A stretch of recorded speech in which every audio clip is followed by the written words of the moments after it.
Right, so today we are here with the Bugster, huge monster of a car, and we're going to be changing the oil in the oil filled shocks. I'll just pan this down. So you can see we've got our tools laid out. We've got some forceps, a pair of pliers, screwdriver, and some Allen keys up here. You might not be able to see those. Depending on what type of car you've got, will depend on whether or not you need Allen keys. Right, so there's the tools you'll need for this particular setup. Today, we're just using 30 weight oil. That's only because that's all I've got in stock at the moment, but for a car this size, really probably using 45 to 50 weight if you're doing a lot of jumping. Depends on your car as to what weight of oil you need. We'll get to that later in the series. But basically, here's your tools you're going to need for changing your shock. So we will take the pins from the Bugster.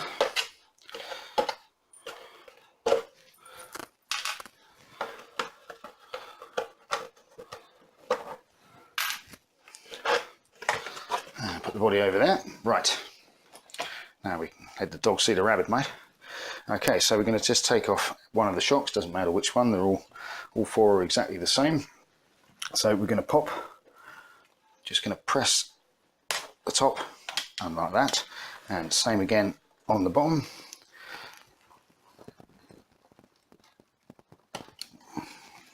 Push it off the little push bars, put that back on there for now. So you can see there's your shock. What we got is a little plastic cap here. So we're going to pull the spring forward so it's off the cap. And then there's a little gap in the bar there. You can see that, hopefully. Just going to drop that off there. Drop that off, take the spring off, like so. And there's your shock. And that's actually pretty good. That's what you're looking for when you push the shock. Push it all the way in, it should come out, but this one actually has a lot more extension. It shouldn't come out all the way, but that's what you're looking for. Now this is a basic FTX shock, plastic body, aluminium hardware. You can buy upgraded shocks for various different degrees. I wouldn't waste vast amounts of money on your shocks if you're bashing a hell of a lot.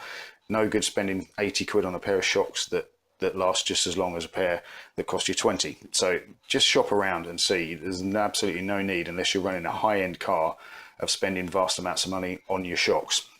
What we'll do then, we need a small tub.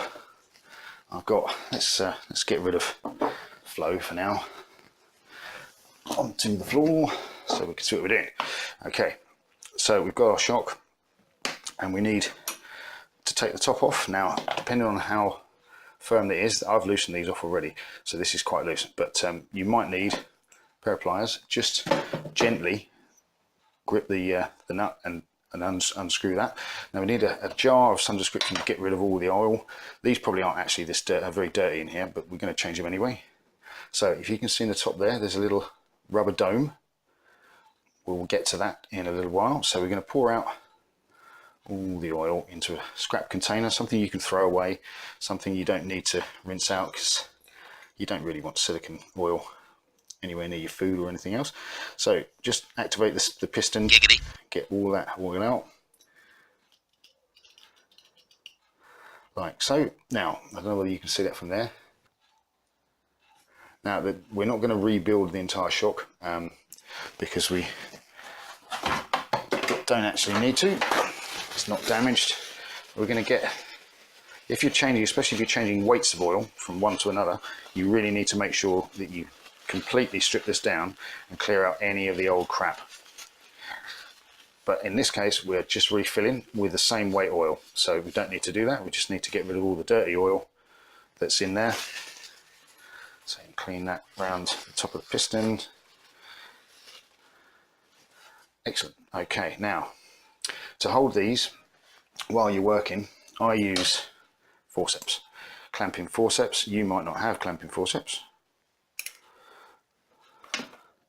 but you need something so that it can sit vertically on its own like that. So you could use a pair of pliers instead, like that. Anything that holds it upright, a peg, couple of pegs, anything you can use to hold it up. You can buy proper, rather expensive rather expensive little stands that will hold all 4 shocks at once and everything. If you want to go out and spend that sort of money, then help yourself. That looks cool, but you really don't need to. So we have emptied out all our old oil, and you can hear it. It'll be scraping a little bit because the actual piston will be touching the sides now. So get your oil and half fill. You want to half fill the shock with the piston all the way to the top. That's actually going to use my clamps. So pliers or pegs or whatever, clamp. There's your piston. So bring the piston all the way to the bottom, so they fully extended out there, and then you're going to fill it up about halfway. A few drips at a time. Just keep an eye on your level. So you're about halfway up the piston. And that looks pretty good. And what you want to do then is just move the piston up and down. Do not break the surface with the, that's actually too low. Do not break the surface with the actual piston head. You want to make sure that stays below the surface of the oil. Just move it up and down, keeping an eye on it. And as you do it, just slowly rotate the piston. And just like that, that moves all the little air bubbles that might be underneath the piston head through the holes and allows them to sort of group together and come to the surface, because you do not want air bubbles mixed in with your oil. So you filled it halfway and you've agitated it a little bit. What we're going to do now is leave it for about 5 minutes, make sure any of the little bubbles come to the surface without any sticking behind the piston there. Leave it at the bottom so that you pulled it all the way to the top like that, pull it all the way up. Leave that for 5 minutes. In the meantime, you can take this little rubber out of here. This is sometimes a little awkward to get it in and out, so be prepared for that. Give it a clean off. Again, especially if you're changing oils, changing weights of oil, make sure that you remove all of the old oil. And if you're going to do an oil weight change, take the bottom of the piston out and completely clean the shaft and absolutely everything, because you do not want mixed oil weights. It will change the pressure as and when you're going driving and moving. You really don't want it moving around. So just push that little bung back into there like so, and that's done. That can sit there and wait. So we come back in 5 minutes and we'll carry on. Right, been 5 minutes, close enough anyway. So then we're just gonna once or twice more just action the piston up and down, spin it around a little bit. Okay, make sure you do not break the surface with the piston head. All you're going to do if you do that is draw more air, suck more air back into the system, and then you're going to have to start it all over again. So don't do that. So fill it up. So you want it just about a couple of millimeters from the surface, from the top of the piston, like that. That's pretty good. Let's get detail cam. Okay, so hopefully you can see that there. I can't see what this camera's filming, so bear with me. But hopefully you can see that that is about 1 to 2 millimeters from the top of the shock. So now we're going to take our little cap with the rubber cleaned and replaced, and that little dome of the rubber there will essentially fill the space that you've left from the top of the piston to the rim, to the oil. So keeping the piston pulled right to the top. Be careful not to thread your screw. And you're going to tighten that up like that. Okay, now we can take it out of the clamp.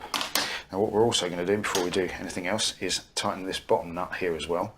Make sure that the oil's not about to loose out. These grippers are very, very handy. They're very cheap. You can get them from sort of pound shops and supermarkets and things. Just helps you grip that on, tighten it up. Don't over tighten it, because in this case it's plastic on metal onto plastic, which You can over tighten very easily if you're not careful. Just tighten that up, just over finger tight, it's fine. And now, when you push the shock, right, that's not enough oil. Okay, when you see that, that's too low. It's not pushing out far enough. So what we need to do, draw it back, clamp it back down, just put a little tiny bit more oil in. Tighten it up, now we press again. There we go. Doesn't want to come out much more than halfway. You don't want it extending all the way out, that's too much oil. You certainly don't want it too loose. That's about right. So then it's just a matter of spring over and hold the spring down with your hand like that, and then take the bar, clip that over there. Now the little foot here has got, well, you can see that little tiny nub in there that will fit in the groove like that. So that will secure that onto the bottom, and then the spring goes on the top. And there you go. There's your new shot filled up, ready to go. Right, thanks very much for joining us on this episode. I hope to see you on the next episode.